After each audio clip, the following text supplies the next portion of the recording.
Assalamu alaikum warahmatullah. I am writer Wajiha Idris. Today I discuss Surah Al-Ahzab verse number 59.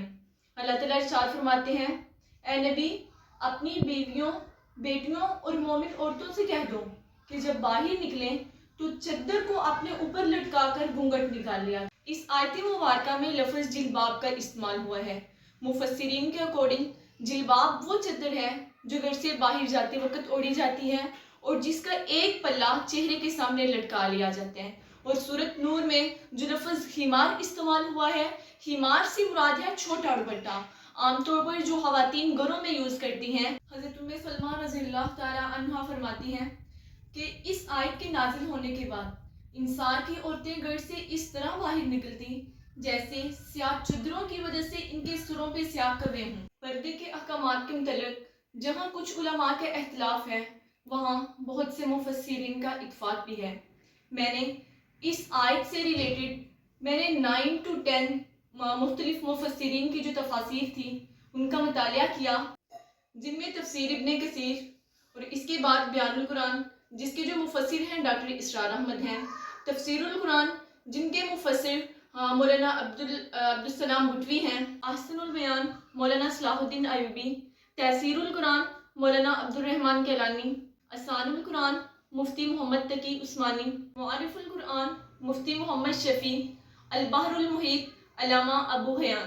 یہ ہیں 10 تفاسیر جن کا میں نے مطالعہ کیا، اور ان مفسرین کے اکارڈنگ چہرے کے پردے کے بارے میں کوئی اختلاف نہیں ہے، اور جو چہرے کا پردہ ہے یہ فرض ہے۔ اس سے معلوم ہوتے ہیں کہ جو پردے کا حکم ہے یہ صرف ازواج مطہرات کے لیے محسوس نہیں تھا، بلکہ یہ مسلمانوں کی تمام خواتین کے لیے ہے۔ اور جن لوگوں کا کہنا ہے کہ پردے کے احکامات میں چہرے کے پردے کا حکم نہیں، تو قرآن کی روح سے یہ بات بالکل غلط ہے۔ جو لوگ اس بات کا حوالہ دیتے ہیں کہ حضرت اسماء رضی اللہ تعالی عنہا ایک دفعہ باریک لباس پہن کر نعوذ باللہ آپ صلی اللہ علیہ وسلم کے پاس آئی، تو آپ صلی اللہ علیہ وسلم نے فرمایا کہ عورت جب بالغ ہو جائے تو اس کے چہرے اور ہاتھوں کے علاوہ باقی جسم ڈھکا ہونا چاہیے۔ یہ ضعیف ترین روایت ہے اور اس کا سہارا لینا شرم ناجائز ہے۔ اسے روایت کرنا یا اسے بیان کرنا حضرت اسماء رضی اللہ تعالی عنہا کی شخصیت پر طعن کرنا ہے۔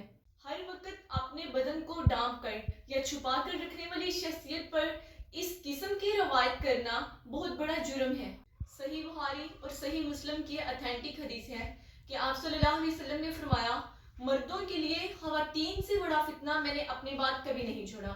اس حدیث مبارکہ سے ہمیں کیا معلوم ہوتے ہیں کہ جو خواتین ہیں یہ مردوں کے لیے بہت بڑے فتنے کا سبب بنتی ہیں، کیونکہ اپوزٹ جینڈر ایک دوسرے کے لیے بہت ہی زیادہ اٹریکشن کا سما رکھتے ہیں، اور جب کوئی بھی خاتون اپنے گھر سے باہر قدم رکھتی ہے تو شیطان اس کے پیچھے چلتا ہے، اس کو ورگلاتا ہے۔ شیطان سب لوگوں کو ہرانے کی کوشش کرتا ہے، لیکن جب وہ تھک جاتے ہیں، جب وہ ہار جاتے ہیں، تو پھر وہ عورتوں کے تھرو مردوں کے پاس آتا ہے اور انہیں ٹرائی کرنے کی کوشش کرتے ہیں۔ اسلام میں مرد اور عورت کا دائرہ کار کو بالکل الگ الگ رکھا ہے، لیکن جب ہم خود ہی اس کے مخالف ہو جائیں گے تو شیطان کا تو وار ہوگا ہی۔ لہٰذا اس کے لیے ضروری ہے کہ ہم قرآن کو سمجھیں، پڑھیں اور اس پہ عمل کریں، تاکہ ہم پہ بھی تمام احکامات کلیئر ہو جائیں اور ہم شریعت کے جو اصول ہیں ان پر عمل کر سکیں۔ اللہ تعالیٰ ہم سب کو عمل کرنے کی توفیق عطا فرمائے۔ آمین ثم آمین، والسلام۔